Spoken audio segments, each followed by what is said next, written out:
নমস্কাৰ বন্ধুসকল, কেনে আছে? আশা কৰোঁ আপোনালোকে ভালে আছে। তো আপোনালোকে সকলোৱে অৱগত যে অসম পুলিচৰ উপ পৰিদৰ্শকৰ বাবে বহুতকেইটা ভেকেঞ্চি ইতিমধ্যে ওলাইছে। তো আপোনালোকে কেনেদৰে ঘৰতে বহি সাব ইন্সপেক্টৰৰ পোষ্টৰ কাৰণে এপ্লাই কৰিব পাৰে, কোনো ধৰণৰ ফিজ নিদিয়াকৈ আপুনি কেনেদৰে আপোনাৰ মোবাইল বা লেপটপৰ যোগেদি কৰিব পাৰিব, সেই সম্পূৰ্ণ প্ৰচেছটো মই এই ভিডিঅ'টোৰ জৰিয়তে দেখাই দিম। আপোনালোকে নিজে আপোনালোকৰ এপ্লিকেশ্যনটো কমপ্লিট কৰিব পাৰিব। সো ভিডিঅ'টো সম্পূৰ্ণকৈ চাওক আৰু লেপটপৰ স্ক্ৰীনলৈ লৈ যাওক। সো পোনপ্ৰথমে আপোনালোকে যিকোনো এটা ব্ৰাউজাৰ অ'পেন কৰিব। মই ছাজেষ্ট কৰিম আপোনালোকে ক্ৰম ব্ৰাউজাৰৰ জৰিয়তে কৰক। সো ব্ৰাউজাৰটো অ'পেন কৰি কিনে আপোনালোকে চাৰ্চ দিব SLPRB। চাৰ্চ কৰাৰ পিছত ইয়াতে আপোনালোকে চাব পাৰিব slprbassam.in। ইয়াতে ক্লিক কৰক এই লিংকটোত। ক্লিক কৰাৰ পিছত ইয়াতে আপোনালোকে এপ্লাই অনলাইন ফৰ কাৰেণ্ট ৰিক্ৰুইটমেণ্টছ ইয়াতে ক্লিক কৰিব, এপ্লাই হিয়াৰ। নেক্সট ইয়াতে আপোনালোকে এপ্লাই অনলাইন ইয়াতে ক্লিক কৰিব। ইয়াত ক্লিক কৰাৰ পিছত এতিয়া ৰেজিষ্ট্ৰেশ্যন কৰিব লাগিব। ৰেজিষ্ট্ৰেশ্যনৰ কাৰণে ইয়াতে আপোনালোকে চাব পাৰে, ইয়াতে ৰেজিষ্টাৰ নাও ইয়াতে ক্লিক কৰিব লাগিব। ৰেজিষ্টাৰ নাও ইয়াত ক্লিক কৰক। দেন ইয়াতে ইনফৰমেশ্যন আছে কিছুমান। সো পোনপ্ৰথমে কি কৰিব লাগিব, আপোনালোকৰ চেলিব্ৰেশ্যনটো ক্লিক কৰক। ইয়াতে আপোনালোকৰ যিটো হয় Shri, mister, Mrs, MD, so যিটোৱে হয় আপুনি চিলেক্ট কৰক। দেন ইয়াতে ফাৰ্ষ্ট নেম দিয়ক, আপোনাৰ ফাৰ্ষ্ট নেম। দেন ইয়াতে হ'ব আপোনাৰ middle name, then last name. Then ইয়াতে আছে আপোনাৰ ফাদাৰ্ছ নেমৰ পিছত মাদাৰ্ছ নেম দিয়ক। দেন আপোনালোকৰ ভেলিড ফোন নম্বৰ এটা দিয়ক। এমপ্লয়মেণ্ট এক্সচেঞ্জ নাম্বাৰ, ইয়াতে আপোনালোকৰ এমপ্লয়মেণ্ট এক্সচেঞ্জটো নাম্বাৰ দিব লাগিব, এইবিলাক মেণ্ডেটৰী হয়। দেন ইয়াতে হায়েষ্ট কোৱালিফিকেশ্যন, আপুনি যদিহে গ্ৰেজুৱেশ্যন কমপ্লিট কৰিছে গ্ৰেজুৱেশ্যন কমপ্লিট দিব লাগিব ইয়াতে। দেন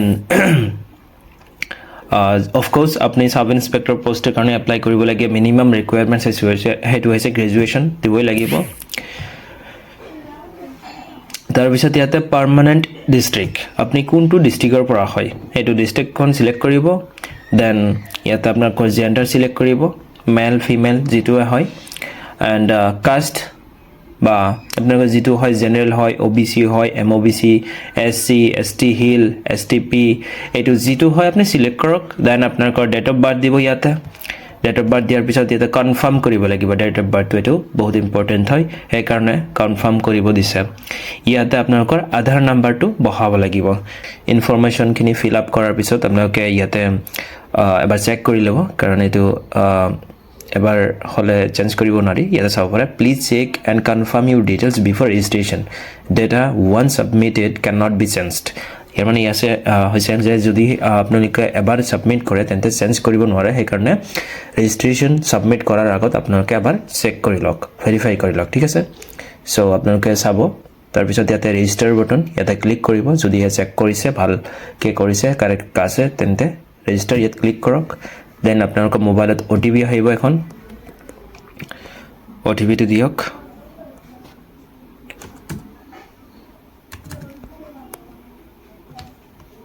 OTP দিয়াৰ পিছত ইয়াতে ছাবমিট বটন ক্লিক কৰিব। ক্লিক কৰাৰ পিছত আপোনালোকৰ ৰেজিষ্ট্ৰেশ্যন হৈ যাব। ইয়াতে চাব পাৰে profile has been registered successfully with Assam police recruitment ID, সেইটো হৈছে recruitment ID।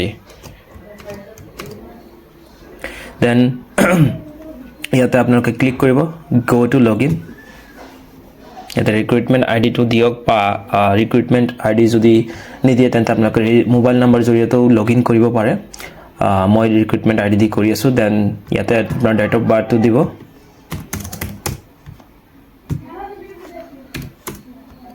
Date of birth দিয়াৰ পিছত ইয়াতে লগ ইন অপশ্যনত ক্লিক কৰিব, লগ ইন কৰি লওক। লগ ইন কৰাৰ পিছত বাকী ইনফৰমেশ্যন যিটো থাকিব বা ফিল আপ কৰিব লাগিব সেইটো আপোনালোকে এতিয়া কৰিব লাগিব। বেচিক ইনফৰমেশ্যন কিছুমান দিয়া হৈছে অলৰেডি। চ' ইয়াতে আপোনালোকক দিব লাগিব ফাৰ্ষ্ট, সেইটো হৈছে নেশ্যনেলিটি। আপোনালোকে ইণ্ডিয়ান, অফক'ৰ্ছ ইণ্ডিয়ান হয় আমি। দেন ৰিলিজিয়ন আপুনি যিটো হয় সেইটো দি দিয়ক। দেন ইয়াতে আপোনালোকৰ পাৰ্মানেণ্ট এড্ৰেছটো দিব। ইয়াতে পুলিচ ষ্টেচন চিলেক্ট কৰিব আপোনালোকৰ যিটো হয়। দেন ইয়াতে পিনক'ড দিব, পিনকোড দিয়াৰ পিছত ইয়াতে যদিহে আপোনালোকৰ এড্ৰেছ দুইটো সেম হয় মানে আপোনালোকৰ পাৰ্মানেণ্ট এড্ৰেছ আৰু কাৰেণ্ট এড্ৰেছ তেন্তে ক্ৰছ মাৰ্ক ইয়াতে টিক মাৰিব আৰু যদি বেলেগ বেলেগ হয় তেন্তে আপোনালোকে বেলেগ বেলেগ এটো দি দিব ঠিক আছে ইয়াতে ঠিক কৰিব চাব এটো অটোমেটিক ফিল হৈ যাব যেটো ইয়াতে আছে এটো ইয়াতে আহিব নেক্সট ইয়াতে কোৱেশ্চন আছে কিছুমান Do you have home guard certificate? আপোনালোকৰ হোম গাৰ্ডৰ সাৰ্টিফিকেট আছে না নাই যদি হে থাকে মিনিমাম কিমান বছৰ এক্সপেৰিয়েন্স আছে minimum 1 year experience certificate issued by competent authority আপোনালোকৰ যদি 3 years আছে তেন্তে যেটো হয় সিলেক্ট কৰিব মোৰ নাই no then do you have NCC certificate কোনটো আছে NCC A B C কোনটো আছে যদি নাই no ক্লিক কৰক then Are you an ex-serviceman? যদি হয় তেন্তে yes, যদি নহয় no. ক্লিক কৰাৰ পিছত ইয়াতে save and proceed ক্লিক কৰক। save and proceed ক্লিক কৰাৰ পিছত ইয়াতে আপোনালোকৰ এডুকেশ্যন কোৱালিফিকেশ্যনৰ কিছুমান ইনফৰমেশ্যন দিব লাগিব যেনে আপোনালোকৰ ক্লাছ HSLC অৰ ক্লাছ 10th ডিটেইলছ সো ইয়াতে বৰ্ড অৰ ইনষ্টিটিউচনত যেটো হয় সেৱা CBSE অৰ আদাৰ বৰ্ড হ'ব পাৰে তো আমাৰ মোৰ সেৱা হয় দেন ইয়াতে ৰোল নম্বৰ দিব লাগিব ৰোল নম্বৰটো বহাই দিয়ক দেন ইয়াতে আপোনালোকৰ ইয়াৰ অফ পাছিং কোনটো বছৰত আপোনালোকে পাস কৰিছে এটো দিব লাগিব দেন পাৰ্সেন্টেজ আপোনালোকৰ 10 মেট্ৰিকত কিমান পাৰ্সেন্টেজ পাইছে এটো দিব লাগিব দেন ইয়াতে আছে HS অৰ্থাৎ হায়াৰ সেকেন্ডাৰী হয় 12th ৰ হয় সো ইয়াতে বৰ্ড দিব কোনটো হয় এটো দুটা আছে Assam higher secondary education council আৰু এটা আছে CBSE আপোনালোকৰ যেটো হয় এটো সিলেক্ট কৰিব দেন ইয়াতে স্ট্ৰীম কোনটো আছে arts commerce science or others এটো সিলেক্ট কৰিব then year of passing again আৰু ইয়াতে পাৰ্সেন্টেজ দিব লাগিব হাই সেকেন্ডাৰীত কিমান পাৰ্সেন্টেজ পাইছিলে এটো দিব লাগিব দেন ইয়াতে গ্ৰেজুৱেচন ডিটেইলছত আপোনালোকে ইউনিভাৰ্সিটি অথবা ইনষ্টিটিউচনৰ নাম দিব পাৰে আপোনালোকে কোনটো যদি ডাইৰেক্ট ইউনিভাৰ্সিটি পঢ়িছে তেন্তে ইউনিভাৰ্সিটিৰ নামটো মেনশন কৰিব আৰু যদি কোনো ইনষ্টিটিউচন অৰ্থাৎ এফিলিয়েট কলেজৰ পৰা কমপ্লিট কৰিছে তেন্তে এফিলিয়েট কলেজটোৰ নাম দিব সো দেন ইয়াতে কোৰ্স কোনটো কোৰ্স কৰিছে BA BSc BCom BTech MBBS BDS LLB যেটো হয় আপোনালোকৰ হেতু কোৰ্সৰ নাম সিলেক্ট কৰিব then year of passing again percentage বা গ্ৰেজুৱেচনত CGPO থাকে কোনটো হয় যেটো হয় হেতু দি দিব আপুনি দেন এডিশনাল কোৱালিফিকেশ্যন ডিটেইলছ যদি আপোনালোকৰ এডিশনাল অথবা গ্ৰেজুৱেচন পিছতো কিবা ইনফৰমেশ্যন কোৱালিফিকেশ্যন আছে তেন্তে ইয়াত দিব পাৰে যেনে আপোনালোকে মাষ্টাৰ্ছ কৰিব পাৰে PG MA master in arts master in science master in commerce LLB and MBA master in business administration LLM এইবিলাক আপুনি সিলেক্ট কৰিব পাৰে আৰু এই ইনফৰমেশ্যনখিনি দিব পাৰে সো এডুকেশ্যনাল ডিটেইলছ ফিল আপ কৰাৰ পিছত আপোনালোকে ইয়াতে সেভ এণ্ড প্ৰিভিউ ক্লিক কৰিব ইয়াতে ক্লিক কৰাৰ পিছত আপোনালোকৰ একাডেমিক ইনফৰমেশ্যনখিনি সেভ হ'ব তাৰ পিছত ইয়াতে আপোনালোকৰ বাকি থকা ইনফৰমেশ্যনখিনি দিব লাগিব আৰু ডকুমেন্টছ বিলাক কি ফৰম্যাটত হ'ব লাগিব ইয়াতে লিখা আছে ইয়াতে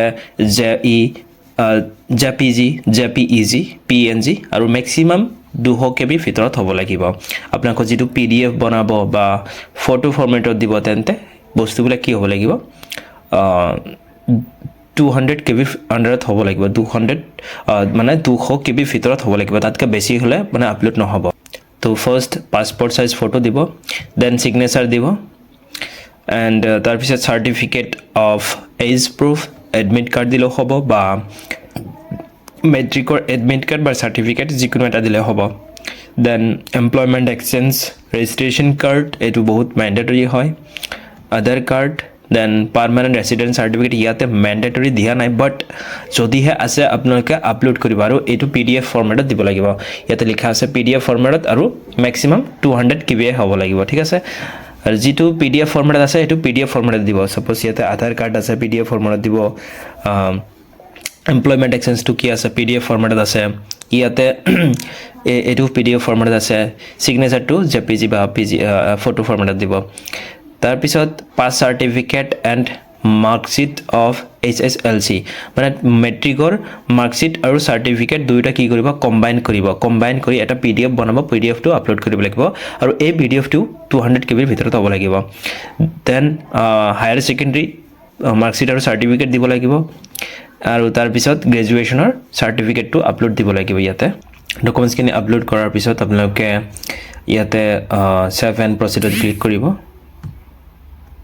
কনফাৰ্ম কৰি দিয়ক ইয়াতে কনফাৰ্ম অপশ্যনত ক্লিক কৰক ইয়াতে চাব please check and confirm your details before registration data ওৱান submitted can not be changed মানে আপোনালোকৰ ইনফৰমেশ্যনখিনি যদিহে কিবা ভুল আছে তেন্তে ইয়াতেই আপুনি কাৰেকশ্যন কৰিব পাৰিব দেন পিছত গৈ কিনে আপুনি কাৰেকশ্যন কৰিব নোৱাৰিব ঠিক আছে তো ঠিক আছে নেক্সট কনফাৰ্ম আৰু ক্লিক কৰাৰ পিছত ইয়াতে আপোনালোকৰ পোষ্ট কোনটো পোষ্টৰ বাবে আপুনি এলিজিবল হয় সেই পোষ্টবিলাকৰ কাৰণে আপুনি এপ্লাই কৰিব পাৰিব সো মই যেহেতু সাব ইন্সপেক্টৰৰ কাৰণে এপ্লাই কৰিম এতিয়া তো ইয়াতে চাব পাৰে recruitment for the post of sub inspector of police UB in Assam Police sub inspector of police communication in APRO yate jiman keta sub inspector post ase hetu apni apply koribo pare so moi yate apply korim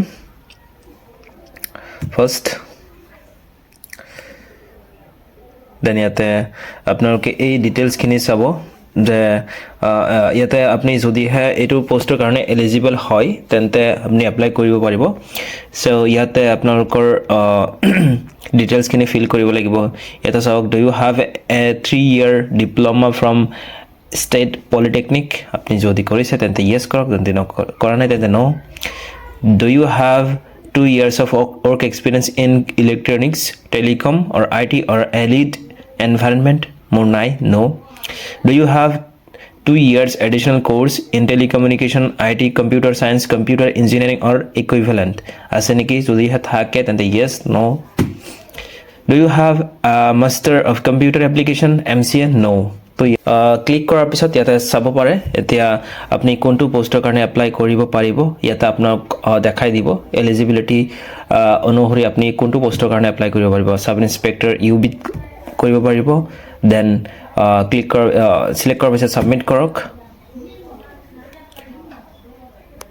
ইয়াৰ পিছত আৰু এটা আছে হেতু হৈছে assistant jailer prison ডিপাৰ্টমেন্টত হেতুত apply কৰিব পাৰিব ঠিক আছে সিলেক্ট কৰাৰ পিছত ইয়াতে আপোনালোকৰ 7 প্ৰচিডত ক্লিক কৰিব লাগিব দেন আপোনালোকৰ এপ্লিকেশন কমপ্লিট হৈ গল সো ইয়াতে জাস্ট আপোনালোকৰ ফাইনাল কনফাৰ্মেশনটো দিব লাগিব ঠিক আছে ফাইনাল কনফাৰ্মেশন দেন ওকে ইয়াতে OTP আহিব OTP ভেৰিফিকেশন কৰিব লাগিব